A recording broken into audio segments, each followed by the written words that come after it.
pouvez le voir, on est deux motos. Donc une Moto Guzzi Mandello S100 et une R1250 GSA de BM. Donc là, on part pour la Sicile. On arrive à Gênes, on va prendre le bateau pendant 24 heures et pour arriver à Palermo. Donc Palerme en français.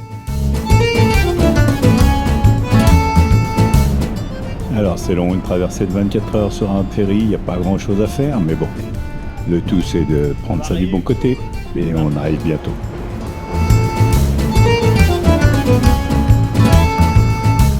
Voilà, après une nuit tranquille à l'hôtel, on part vers Cefalù, notre première destination. Agnès a un peu mal au dos, donc on va voir ce que ça donne. Donc des petites routes en pleine ville et puis en plein milieu de la campagne, c'est pratique.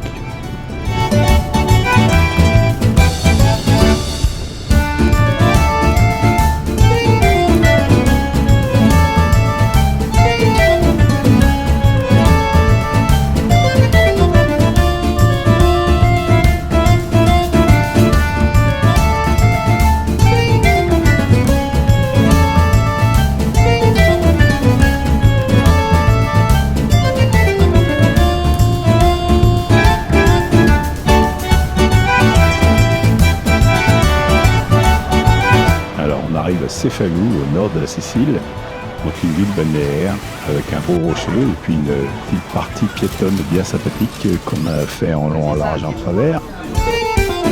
Et comme vous allez voir souvent dans ce reportage, plein d'églises à tous les coins de rue. Donc ça, c'est la Sicile et le restaurant en bord de mer, s'il vous plaît.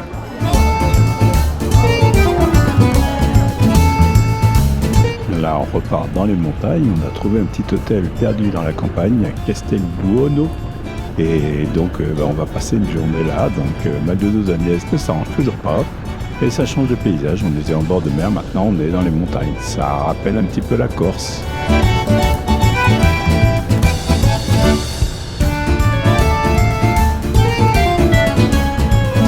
Pour finir la journée, on s'est fait un petit tour, Hervé et moi, dans les petites routes qui sont au-dessus du village.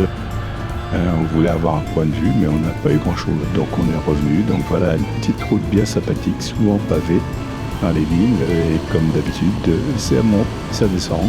Les villes sont toujours en haut, je ne sais pas pourquoi, mais les petits villages sont toujours situés. Là, on arrive à notre hôtel. Ça paye pas de mine, mais c'était bien.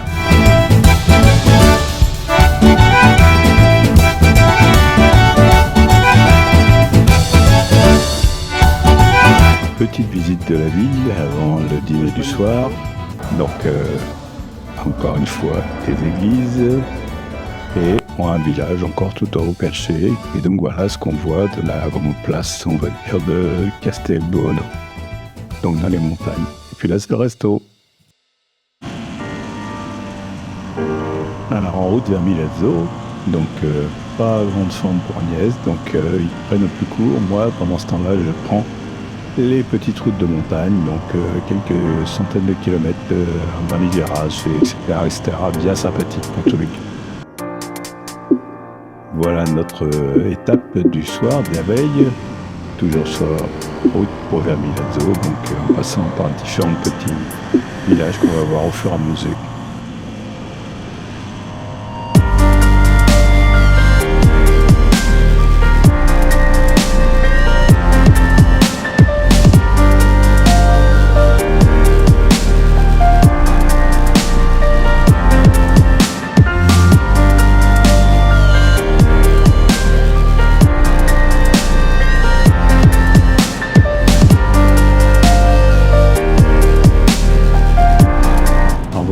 Détour d'un col, si on peut dire un col.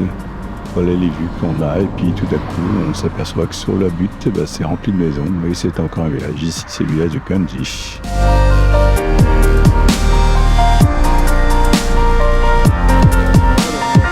Alors, bien sûr, une église, et très difficile de se balader dans le village, c'est des petites rues, et en plus, les carabinieri ont demandé de descendre. Donc là, je repars pour continuer dans la campagne, toujours vers Milazzo. À Capo d'Orlando, je vais rejoindre la mer. Donc je vous laisse découvrir ces petits paysages.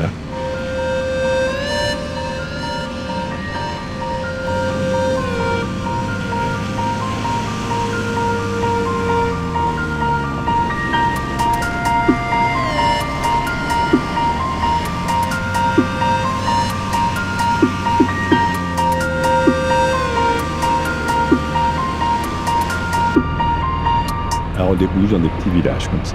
Donc c'est typiquement sicilien, des maisons beiges avec des balcons et puis une place centrale en pavé où on retrouve forcément l'église. Et puis dans la montagne, on a des super vues. C'est ce qu'on va voir en sortant de ce village.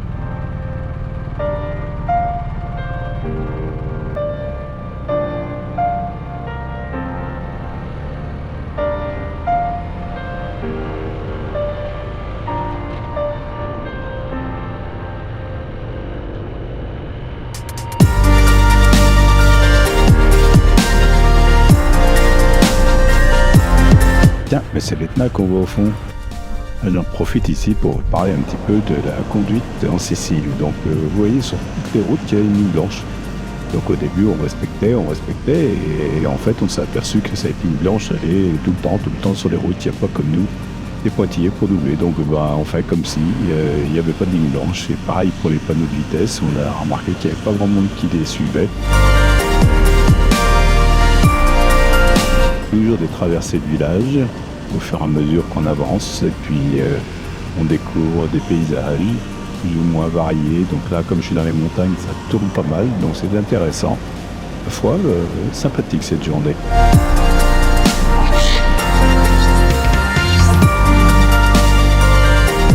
Ça y est, j'ai retrouvé la côte, donc je me dis, ça va être une petite route sympa qui va longer la côte. Eh ben non, ça tourne encore, donc c'est super. Voilà, on va arriver tout au bout là-bas à Milazzo, donc bien belle journée de moto en tous les cas.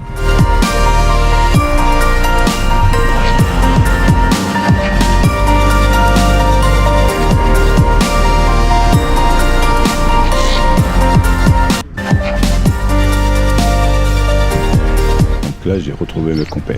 Agnès s'est fait soigner, donc ça va beaucoup mieux et on visite le cap qui est tout au bout de Milazzo, donc on va avoir une belle vue sur la côte et puis sur les îles éoliennes, donc avec des figuiers un peu partout, c'est sympa.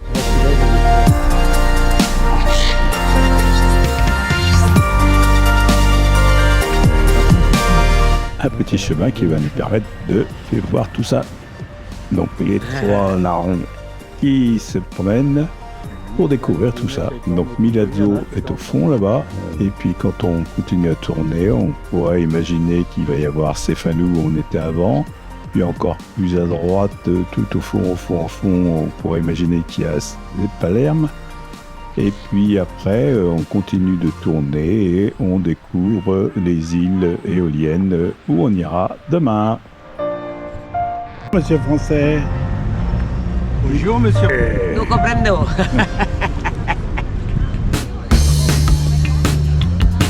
Une petite croisière, ça va nous changer de la moto. Donc là, on va se rendre sur les îles éoliennes. Malheureusement, on n'a pas pu prendre la croisière qui va au Stromboli parce que le jour où on est arrivé, figurez-vous qu'il n'y a pas de croisière pour le Stromboli. Alors le Stromboli, c'est la petite île qu'on voit à droite là-bas, on a l'impression que ça fume. On aurait voulu passer la journée là-bas, voir le volcan le soir, la tombée de la nuit. Mais malheureusement, ça ne va plus se faire. Donc on se contente de visiter les deux îles principales, les deux îles éoliennes principales, Lipari et Vulcano. Alors, bien évidemment, il y a une église en haut. Et donc, il faut monter. Donc, toujours dans les églises intérieures, pas possible, des peintures partout. Ça, c'est ce qu'on verra un peu dans toutes les églises. On se demande comment ils arrivent à entretenir tout ça.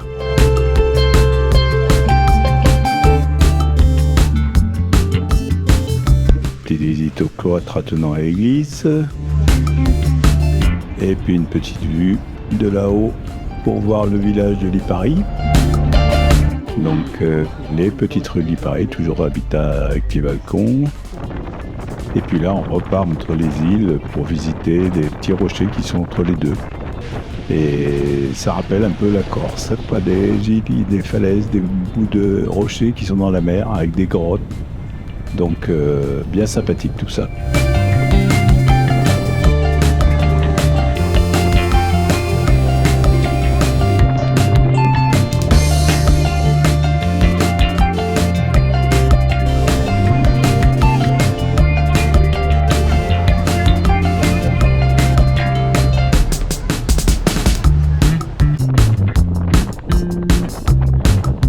Donc là, on arrive à Vulcano. Ça fume encore là-haut, donc le volcan est encore actif, on va dire.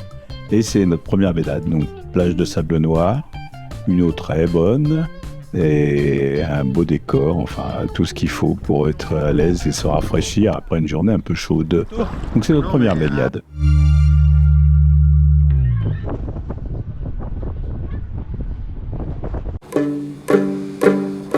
Allez, le bateau c'est bien, mais la moto c'est mieux. Donc là, on repart, on traverse vers Taormina, donc à travers les montagnes, donc des petits trous, des petits cols, toujours des virages bien sympathiques.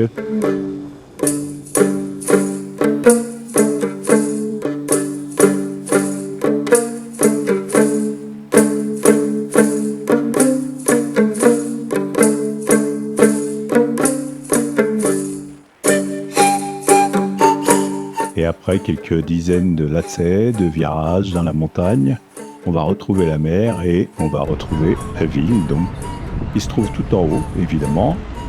Les gens viennent ici, bien sûr, pour la vue, pour le château, mais aussi et surtout pour le théâtre antique. Et c'est là où on va aller, donc assez touristique. Donc voilà le théâtre, grandiose. Je vous laisse admirer, avec une vue sur la mer fantastique. C'est vraiment bien placé. On voit l'Etna dans les nuages là-bas.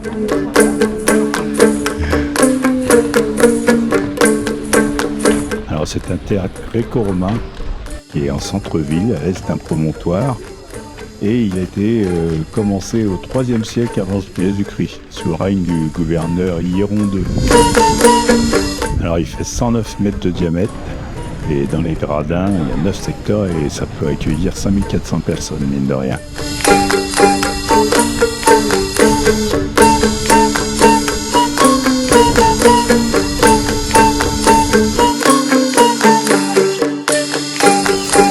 Un magasin de souvenirs, donc les céramiques principalement, et puis des orangers sur les petites places de village. Et puis là, on repart vers Catania.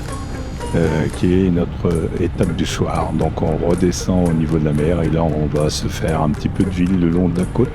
C'est beaucoup moins intéressant que le matin, mais il faut bien rejoindre notre étape suivante. Donc voilà, on va faire un peu de ville.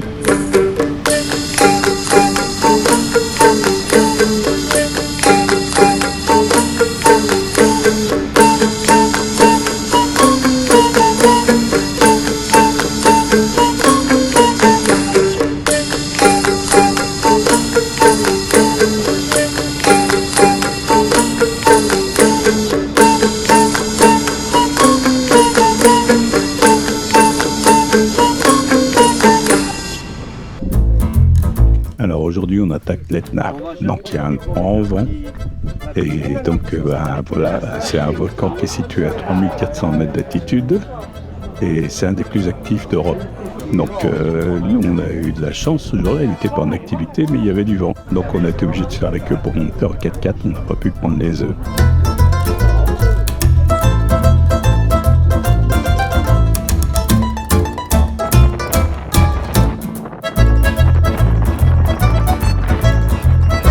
Là, on pourrait croire que tout ça, c'est de la terre, mais en fait, c'est de la cendre qui recouvre de la neige. On voit ça un petit peu au fond. Donc là, on a dû s'arrêter ici. Il y avait un grand vent. D'ailleurs, notre ami Hervé a perdu sa casquette. Et donc voilà, on est au-dessus de la mer. Donc la ville de Catane est juste en bas.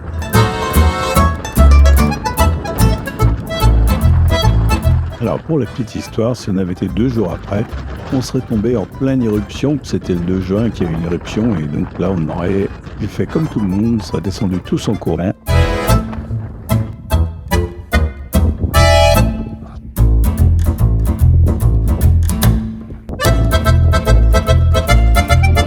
Alors petite balade dans Catane, donc imaginez-vous qu'est-ce qu'on va découvrir. Évidemment des églises à droite et à gauche. Des palais, enfin le style sicilien, donc des églises partout comme d'habitude, et puis une belle ville en tous les cas.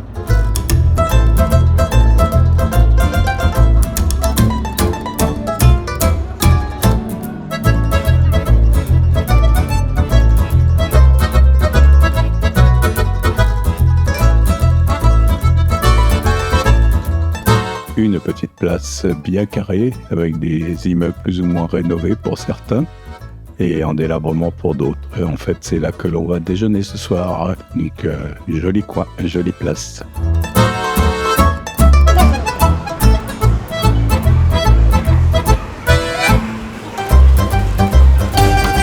Donc là, on repart vers Syracuse, le long de la mer Ionienne.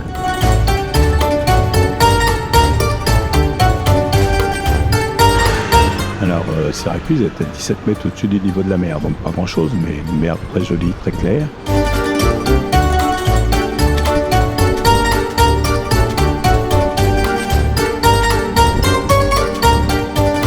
Alors, vous n'avez pas oublié, on est en Sicile, et qu'est-ce qu'on a en Sicile dans toutes les villes? Des palais, des églises.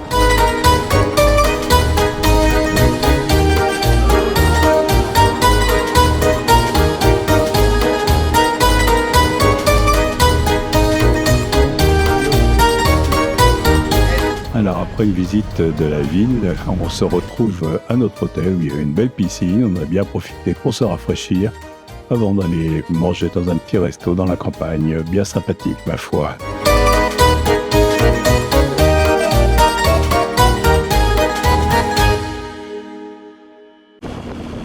Et nous revoilà partis en direction de Ragusa, en plein milieu des terres.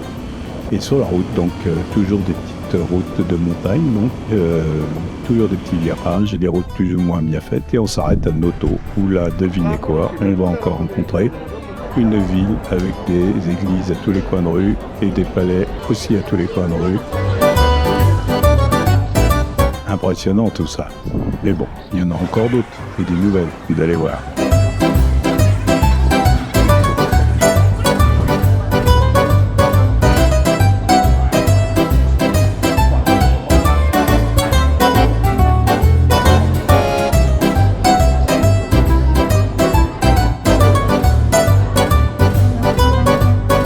Alors bien sûr, comme c'est une ville, ça monte, il y a des escaliers et ils en ont profité pour mettre des fresques sur les différentes marches. Donc ici, on en a deux.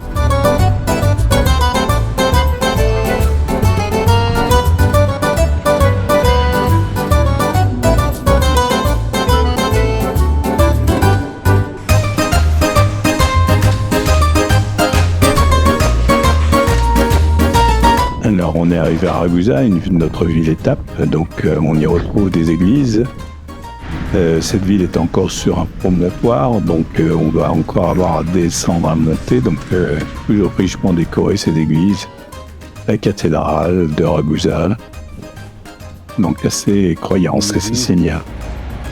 Des petites vues de la ville, vous voyez, c'est sur une butte. On se demande pourquoi ils ont toujours construit sur des buttes. Alors en début de soirée, après avoir mangé au resto, on entend les cloches sonner. Donc on se précipite sur la rue principale et là une procession avec une Madone qui se balade. Gloria al Padre, al Figlio e allo Spirito Santo.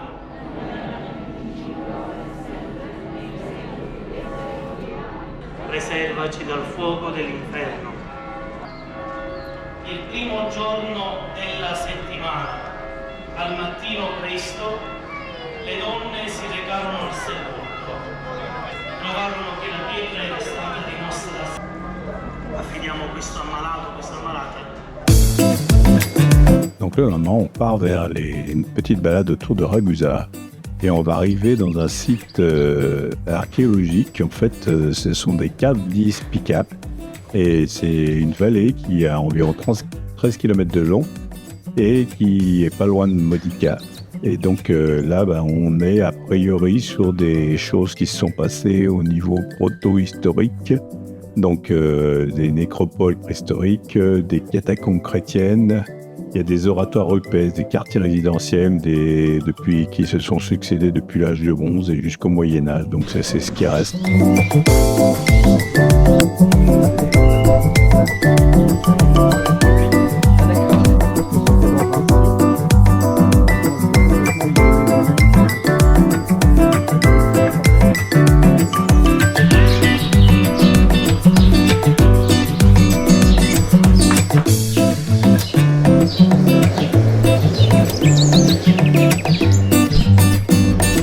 une petite pause dans une petite ville bien sympathique. Donc on prend le frais comme on peut. Et donc on va se baigner à Punta Seca. C'est la ville de la série du commissaire Montalbano. Et là on arrive directement sur la visite d'un château. Alors ce château, il est composé de 122 pièces, donc avec un immense jardin. Il y a des grands figuiers, il y a plein d'espèces végétales, il y a même un labyrinthe en pierre. Donc tout ça à quelques kilomètres de la mer, en plein milieu de la campagne, donc assez rigolo à découvrir.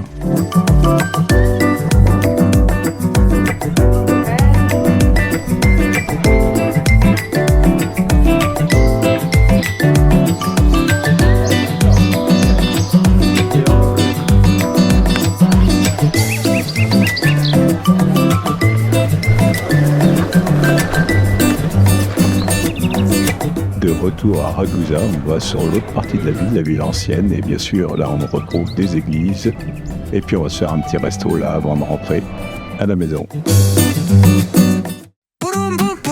Donc là on repart vers Agrigente sur toujours des petites routes, et on va s'arrêter, faire une petite pause à la Villa del Casale.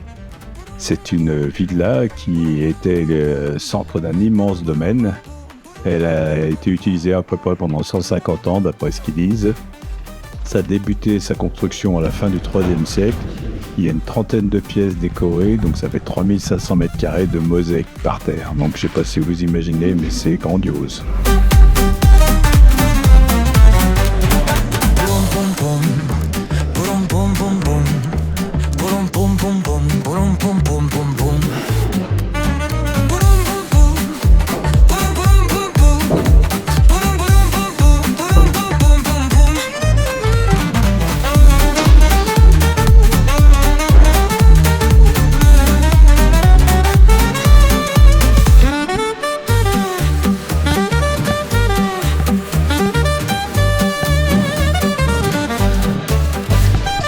Donc il y a même des mosaïques un petit peu osées, on dirait. Là on repart vers notre prochaine étape que l'on verra dans une deuxième partie.